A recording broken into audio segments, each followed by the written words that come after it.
వృశ్చిక రాశి వచ్చేసరికి విశాఖ 4 పాదాలు, అనురాధ 4 పాదాలు, జ్యేష్ఠ 4 పాదాలు కూడా వృశ్చిక రాశి కిందకొస్తాయి. అయితే ఈ వృశ్చిక రాశి వారికి ఈ వారం ఏవైతే రుణాలు అంటే అప్పులు ఏవైతే ఉన్నాయో అవన్నీ కూడా క్లియర్ అయిపోయే సూచనలు కనిపిస్తున్నాయి ఈ వారం.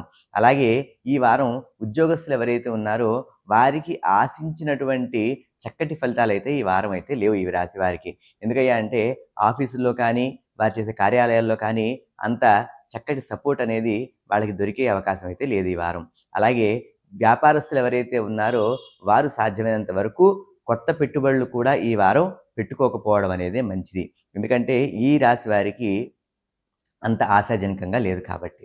అలాగే దంపతులు ఎవరైతే ఉన్నారో సాధ్యమైనంత వరకు దైవ ఆరాధనలో వారి యొక్క సమయాన్ని వెచ్చించడం అనేది మంచిది ఈ వారం అంతా కూడా.